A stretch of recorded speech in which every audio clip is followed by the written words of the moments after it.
All right. Hey, ladies and gentlemen, welcome to another episode of the Beyond Seven Figures podcast. With me is my good buddy and our business coach over here, Predictable Profits, Tom Trush. Those of you who know Tom, you know he's trushing it all the time, trushing it. He and I have worked together for many, many years, over a decade, generated hundreds of millions of dollars together, working on a variety of different campaigns. And I really wanted to bring Tom to this conversation today because what we're finding is more and more companies are struggling to differentiate one another. Back in the day, we've all been told this idea of a USP, a unique selling proposition. What if I told you that that's actually not the right approach? There's actually a better approach that you could be using today. So we're going to explore the differences between a USP, a unique advantage point. And we're going to talk about ways in which you can differentiate yourself regardless of your industry. And this way you can become more of that obvious choice and create what we call blue ocean, and also position yourself that separates you from the competitors. So it's not really an apples to apples comparison and apples and oranges, which then allows you to command those premium pricing. So without further ado, Tom, I'm in. Welcome, buddy. Hey, thanks for having me, Charlie. Appreciate it. Looking forward to this. Hey, what time did you wake up this morning?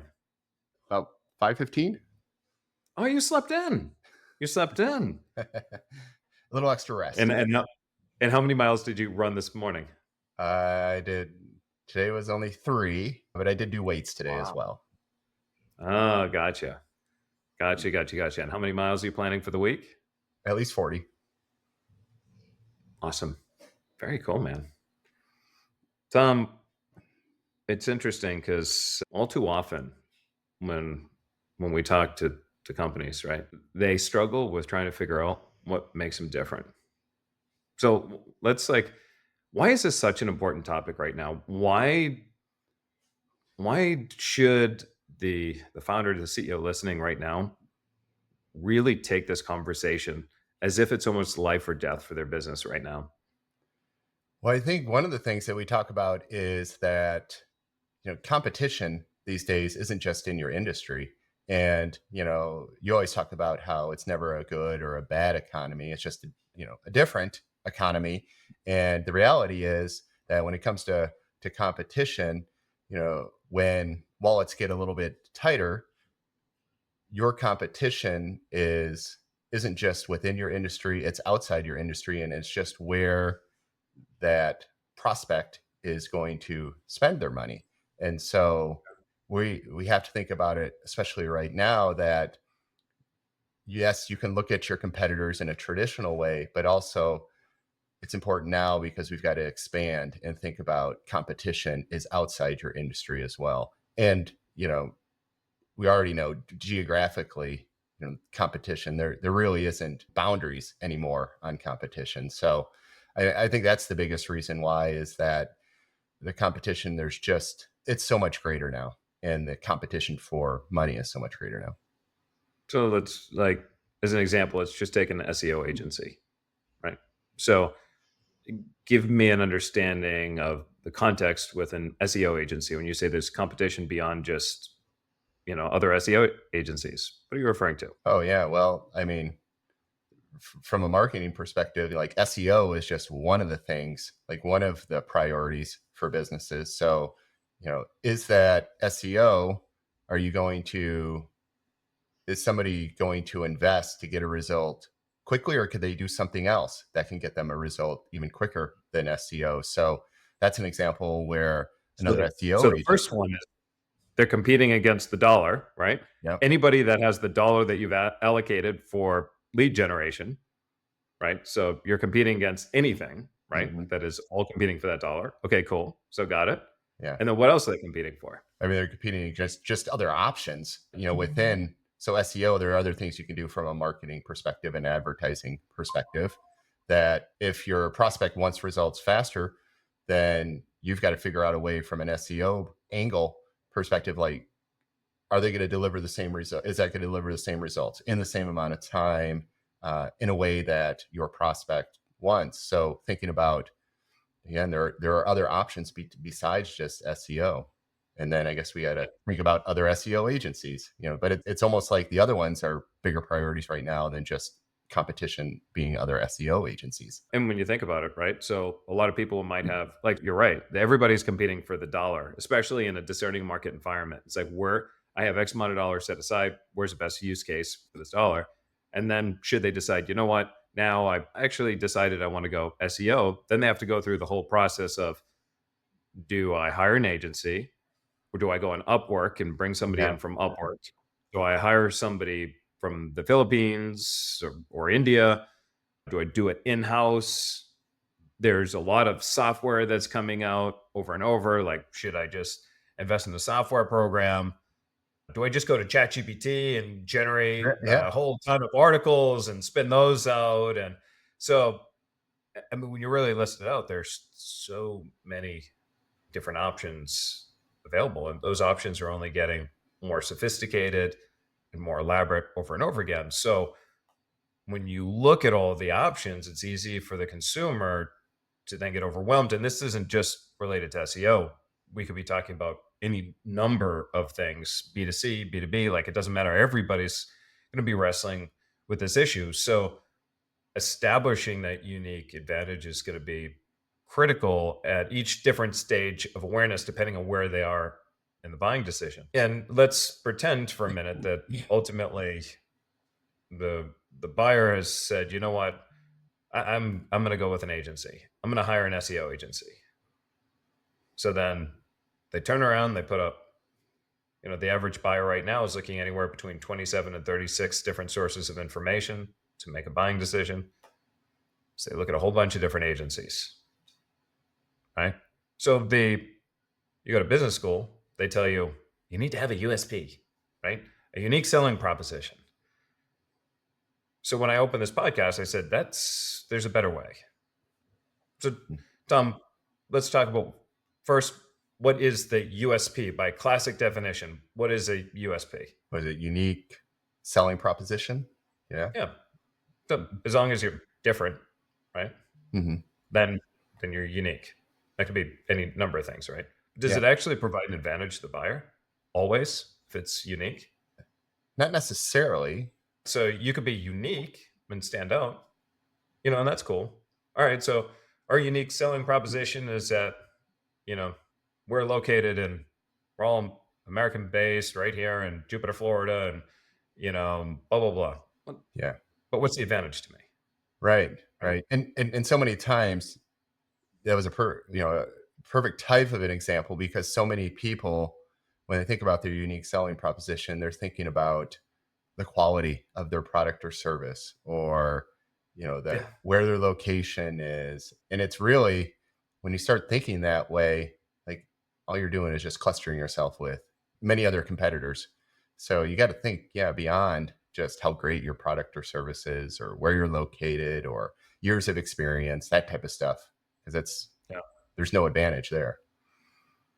And anytime we start a conversation with a new client, one of the questions that we like to ask is, so there's a lot of competition out there. If I'm a discerning buyer and I don't know you, like, what makes you the best? Because we know if you go to like Google Trends and you pull up two terms, you look at best, you look at cheap, you'll notice that the term best continues to go up. People want to know that they're working with the best. That's more important. And if you find that there's price pressures and all that other stuff, it's usually because they can't tell the difference between you and everybody else. So if they can't tell the difference, they're just going to come down to the one common denominator and say, okay, it's going to be Right. price, right? Yeah. It'll be price.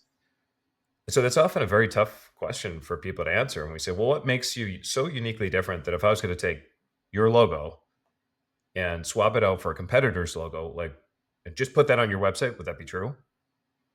And for so many people, they're like, well, I guess so, right? I guess my competitor could say the same things that we do. And if that's the case, then you're just making it more difficult for the buyer to make an educated decision. That's why so many companies are stuck on word of mouth and referrals, because they can't convert on their own because they make it so hard for the buyer to make a decision, right? How do they establish a unique advantage in the marketplace? Well, you up for a story, Charlie? Let me I'm up for a I'm gonna story, give you man. let me give you a story. I don't think I've ever told you this one. But when I think about a UAP, this is what I go back to. I'm gonna take you back. I'm gonna age myself back to I think it was 1995. As some people may know, my background is in journalism. And I had a professor at Arizona State who was so rough. And I'm very grateful for the experience, the background in journalism, mostly because of this professor. And so, what she would do is basically, it was a reporting class, and we'd have to all come to class with her ideas on articles that we were going to write. And I Hmm. remember one in particular where I went in there and I was going to write this article about a guy who recycled cans and made money recycling cans. I thought it was pretty good. I thought it was like a feature story. I thought people would find it interesting. And her name was Dr. Bramlett Solomon. And again, she would make us get in front of the class. We'd have to present our topics in front of everybody. And I could still see her to this day. When I presented that idea, she's like, but what's the angle? What's the angle? And I just was crushed. I'm like, what? What do you mean? What's the angle? What's the angle? It really ties into your unique advantage point. Like what makes that so unique? And like, why would somebody want to read that? Like you needed something that was different. And in this case, you see, like it's almost like going to give the reader an advantage why they're reading that. We're reading that article. So she would always yell, like, what's the angle? What's the angle? So every time like I'm writing copy, that's something that her voice is still inside my head. And because she was just so harsh. In fact, she was so harsh that it once we would land on an angle, she would say, all right, there's a phone over there and a phone book. I want you to start making calls.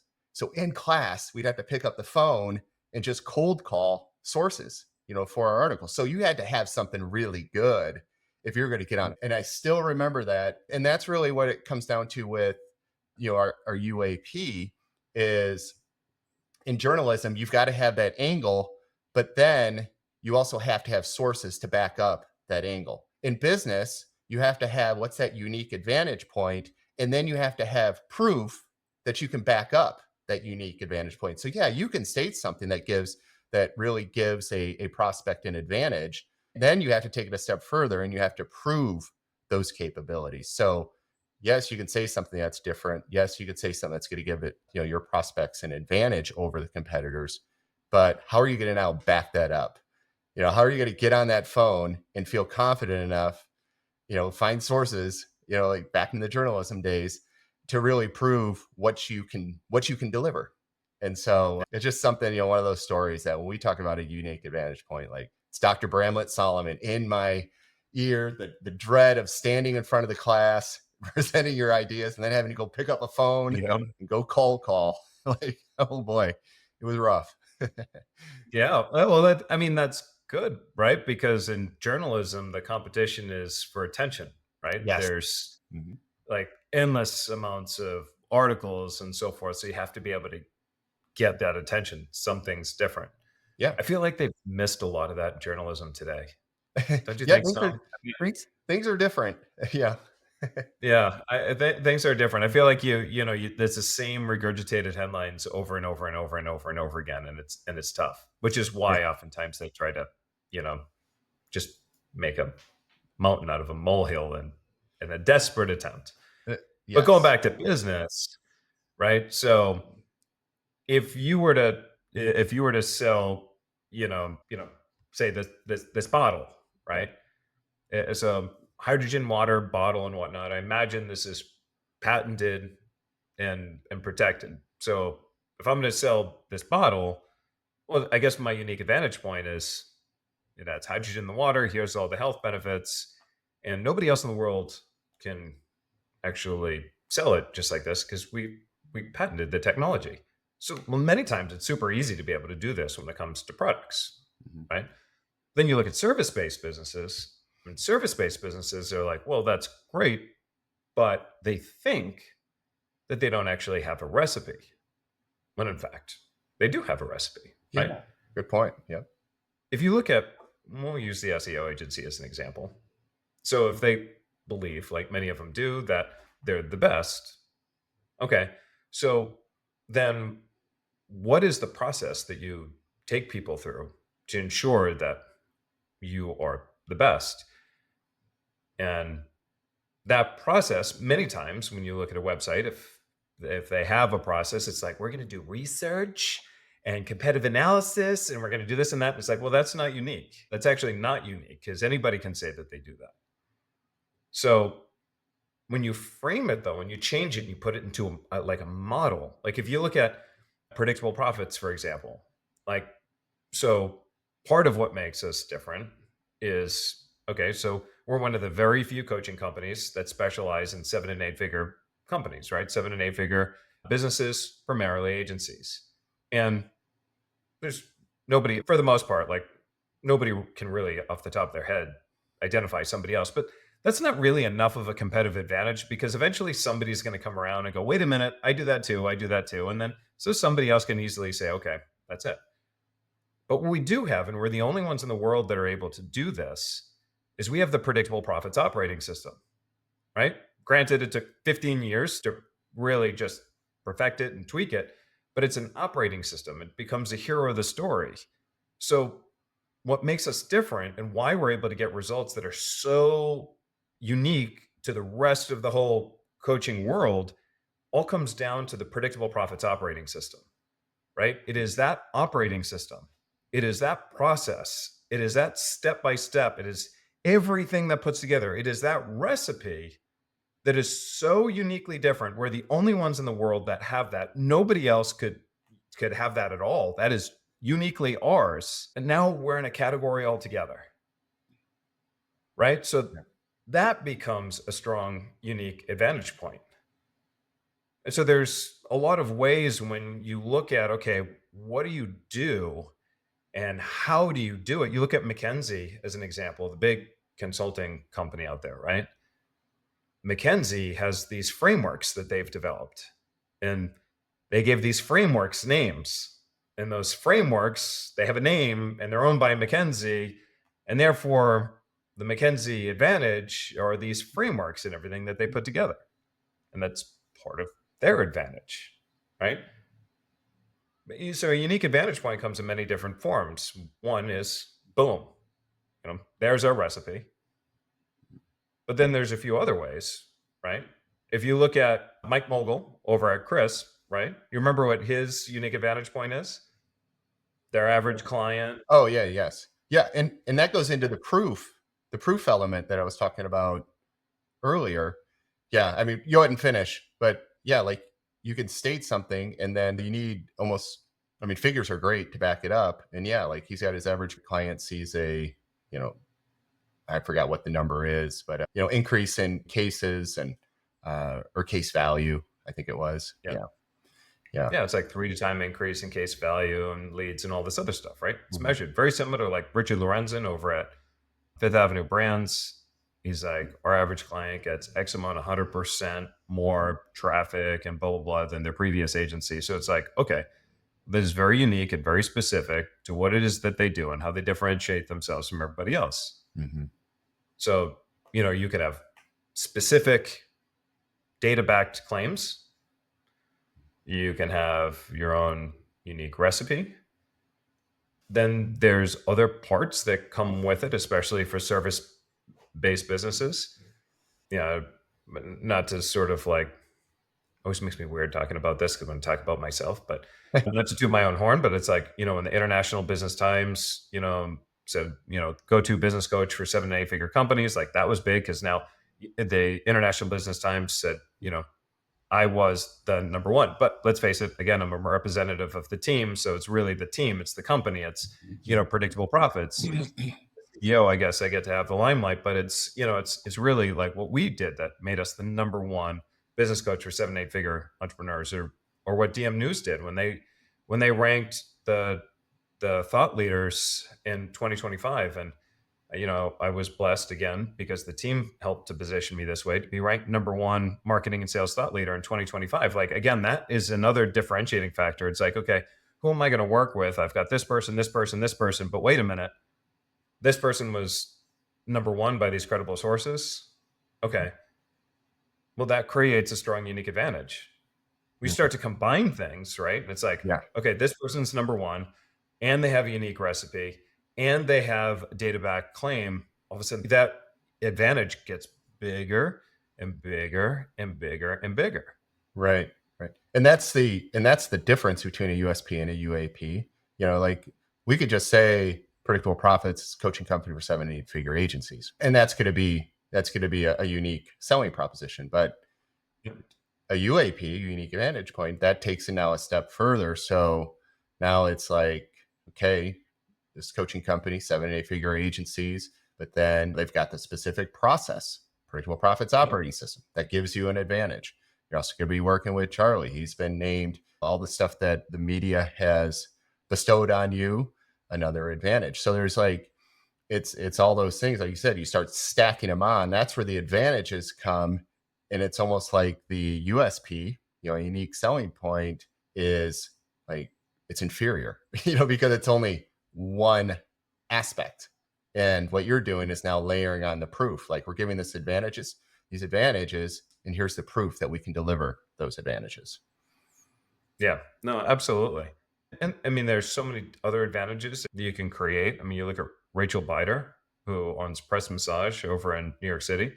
She has more 5-star reviews, the highest rated massage studio in all of New York City, right? So that's a strong, unique advantage point. Or Chris Chopra over at NP Hub, they have the more 5-star ratings than any other nurse placement agency in the world combined, right? So more 5-star ratings than all the other competition out there combined, right? So it's like how you're creating a story that nobody else can replicate that does actually indicate an advantage. Yeah. Yeah. And this really, because the question, I mean, the question that we hear all the time is really what I do is, you know, competitors are doing the same thing. Like we hear that all the time is how, okay, how do I differentiate if, basically, let's just say that we're doing Facebook ads and XYZ agency down the road is also doing Facebook ads and Google ads. But we're providing the same services. And so like, now what do I do? And you're, giving answers here. This is exactly what you can do to start layering on the advantages that you deliver. And I'll go back to that unique process, like the predictable profits operating system. It's a unique process you're going to go through. Any business can do that to create some kind of unique process for what they do. And the thing is, the dirty little secret is your process may be very similar to the competitors, but if they're not stating it, you've just differentiated yourself, because you're actually stating it and you're stating what you actually do. Yeah, you remember the old Schlitz beer ads, like way, way, way back when? That might even have been before we were born. Yeah, that So was, yeah. yeah, but the Schlitz beer, like as I recall, they came out and they're like, we use filtered water, right? Mhm. And or something along those lines. It was Yeah. about like the manufacturing Yeah. process. The water filtration process. Yep.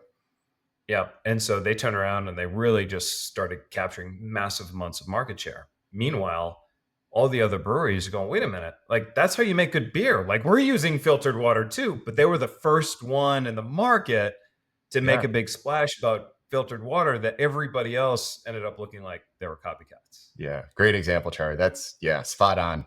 Perfect. Perfect Yeah. example. I mean, it, it's, it's all those like, it's recipe, it's credibility, it's a story that only you could tell. Our average client does XYZ. So many different ways that you can actually create that unique advantage that then makes it just a little bit easier for your client when they're comparing you to the competition to say, well, everybody else is saying the same thing, these guys are different, so I'm going to put them in a separate pile. Yeah. I think an easy way to see this is look at a company like Amazon. The reality is everything that they offer, like you can get elsewhere, right? Yeah. But what's the unique advantage, with them? And, a lot of times it does come down to the free shipping. If you're a Prime member, like you can get stuff so much faster. There's so Yeah. many, like you can monitor and go through reviews before you're buying. And but again, the reality is all those products, there's nothing unique there. We could buy all those products elsewhere. But so many people go to Amazon because of the advantages that it provides. The experience, right? So they have a unique experience that nobody else is able to replicate. One Mhm. click, one click buys, it is true. I mean, I will shop on Amazon even if I know it's going to be $1 more expensive because it'll take me probably 90 seconds less time to buy on Amazon than it does anywhere else. Right. Amazon is also one of the highest searched. I can't remember. It was like it's right up there in top. I think it's top 5 websites highest search. At one point, it was. I don't know if it still is because anytime people were going to buy a product, they knew they can go to Amazon. They could see all the reviews and get an understanding of whether or not it's a good product for them or a bad one. And they just overall the entire experience is very unique. Yeah. Yeah. And I mean, notice they're not talking about we have the best products, we have the best service, like what so many companies fall back on, talking about how great their product or their years of experience, all that kind of stuff. Amazon doesn't tout any of that. It's almost a cop out to fall back on anything about quality of your product or service or your years of experience, all, customer service, all that kind of stuff. Like that's just too easy. You got to think beyond that. Yeah. And that's where again I think those processes come into play. And even someone like Amazon, it's a unique process. When you're checking out, like you said, one click, you can one click, even the free shipping. Think back, that was pretty revolutionary. When now it's Um, standard. Like if you're not offering free shipping, Amazon standardized that, and you're behind the game if you're not doing free shipping. But again, there was nothing about best products, best service, years of experience selling online, none of that. yeah. Yeah. I mean, here's another one, right? A Nike is a Nike is a Nike, no matter where you're going to buy it. It's the exact same product, Mhm. right? But yet Zappos turned around in a very crowded market, rewrote the rules, and put a lot of these other companies, legacy companies, out of business by selling Nikes differently. And you know what their competitive advantage was, Tom? Yeah, it was basically like you can return, like basically a trial period, right? And then you can return at any point. In 1 year. You have Yeah. 1 year. We'll ship it to you, priority shipping next day or whatever. Keep it for the year. For whatever reason, you're not smiling ear to ear, just send it back and we'll give you a full refund. Think how crazy that is. 1 year. One Yeah, and this is a separate topic, but when I mean that goes into guarantees, which again is part of a UAP, and the you're right. guarantee really should make you uncomfortable. And I imagine when Zappos debuted that, there was a lot of uncomfortable people within that organization. Like, oh, Yep.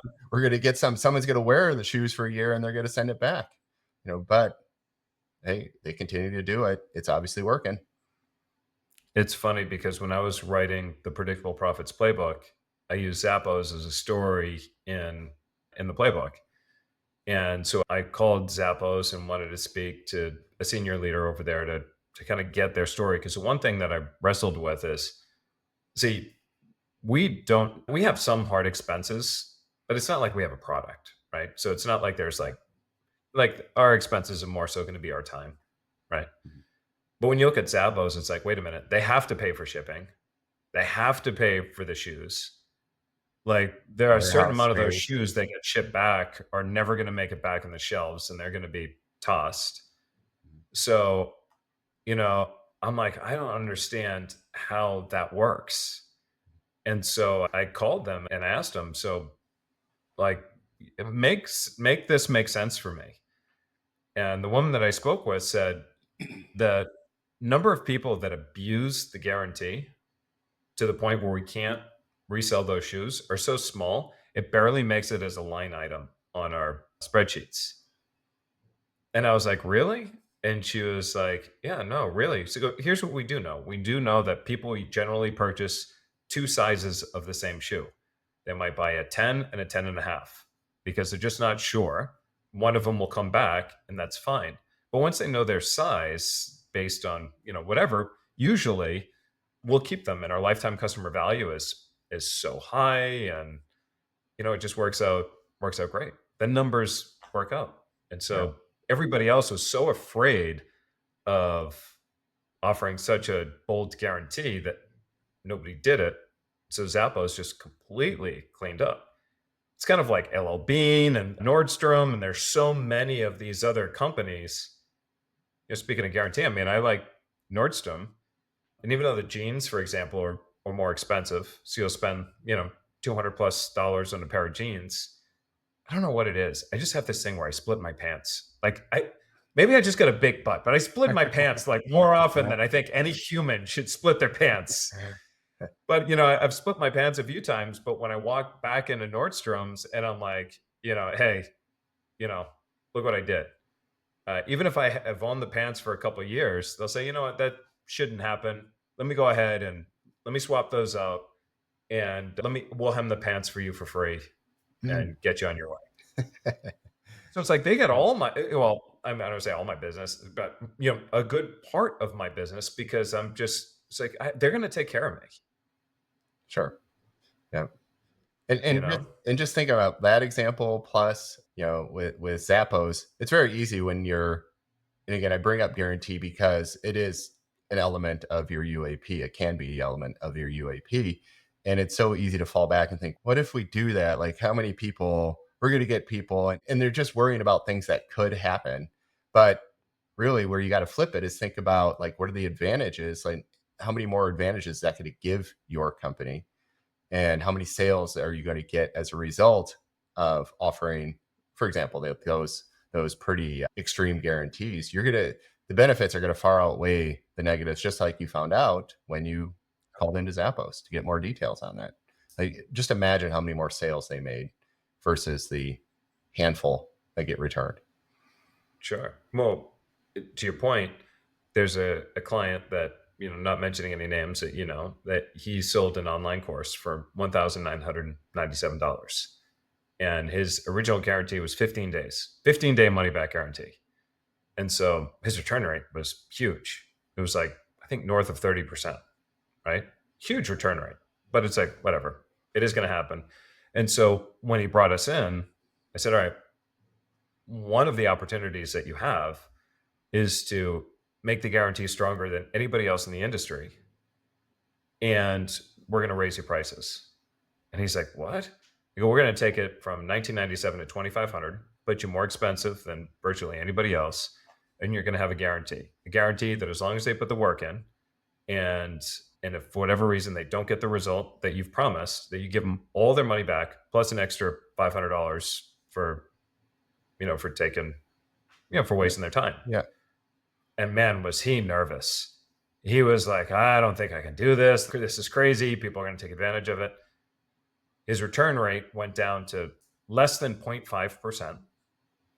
And the people that actually qualified for the actual extra $500 was nobody, because when people did do the work, they actually got the result. And the reason why the 0.5% got a refund is either like within almost immediately after they bought it, they're like, you know what, it's not for me. And he's like, all right, fine, I'll refund it.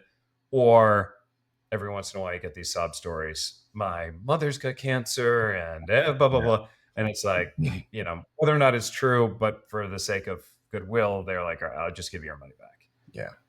Yeah. Um, You bring up a but just, really good point that I just thought of in that example, and it's something worth thinking about when you are considering your UAP is what you're stressing, what type of client is that going to attract?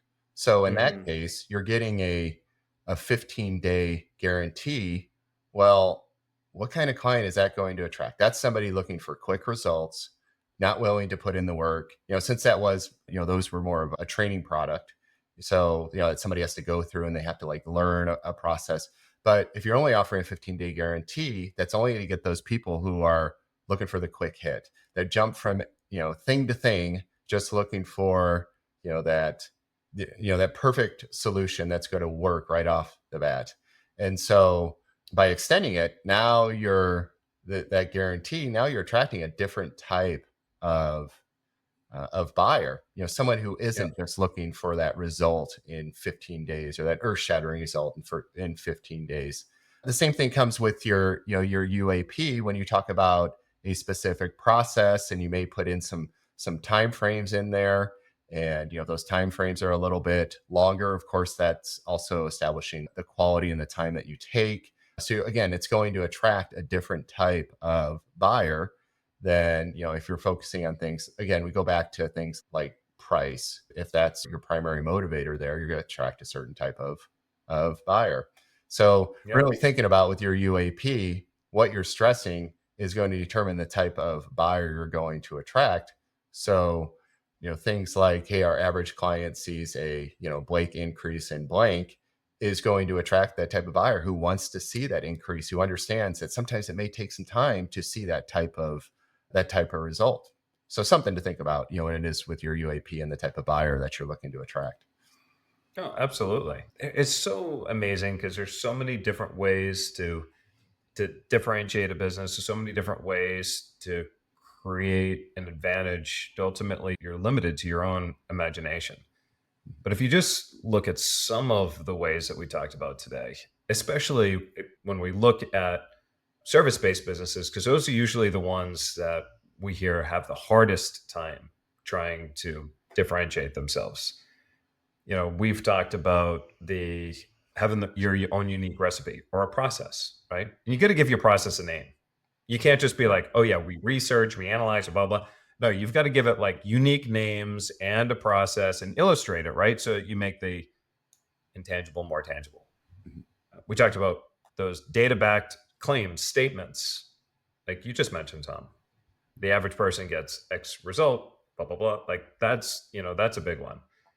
We talked about different credibility statements, right? International Business Times ranked blah blah blah. Like that also, is a big one. And you start adding, all these things together, and it does create an advantage. And niching is part of a unique advantage, but that's can also is limited because somebody else can go ahead and take it. We're looking for the things that nobody else can take from you, right? Yes. Most highly reviewed is, a great one. If you could do that. Only one person in the industry is able to do that, Yeah. right? We're the highest reviewed in Jupiter, Florida. We're the highest reviewed in Florida. We're the highest reviewed in the United States. We're the highest reviewed in the world. Like there's, highest reviewed in our industry, whatever that might be. Just so many different ways. But if you're not establishing a unique advantage, you're going to blend in with everybody else. And as you blend in with everybody else, you're going to find yourself competing in price. You're going to find it's more difficult to close. You're making it harder for your buyer. You can experience longer sales cycles and all that other fun stuff. So, Tom, I know we're pushing up against the clock, and you and I have a strategy spotlight for board of directors members that will be coming up here shortly. So, we'll wrap things up. When it comes to the unique advantage point, this is the Beyond Seven Figures podcast. What would you say is your biggest, best tip for our listeners who want to take their business beyond seven figures? I want to build off what you just said there with the advantages and basically stacking on those advantages. That's where the big advantage comes. It's the more advantages that you can stack on. But here's something we didn't talk about. And that is that people need to see and recognize those advantages really quick. So, for Yeah. example, on your website, that's where they're looking. So, we'll also, when we're looking at channels like websites, you may have a unique process, but oftentimes we'll see that thing all the way down at the bottom of the site. And so, like, nobody's really seeing that process. So, making sure that number one, you find out how many things that you can stack, how many advantages that you can stack, that you can deliver. And again, we love when it's focused on results and you work in those figures in there. It just brings so much more credibility. But then, number two, make sure that that is information that your prospect can see quickly, whether it's on your website or any type of marketing channel that you're using. Yep. Good point. Because your prospect is coming to your website while in the middle of their researching phase Yeah. as they're evaluating you and all of the other competition out there. And so if you don't make it easy, then they're going to bounce. They're going to bounce quick. And Tom, your point, and I want to make sure this really hits home for our listeners. The person coming to your website, again, in the middle of this evaluation and consideration phase. So understand where they are, where their mindset is. What are you doing to make their decision easy, number one? And I also want you to think about this.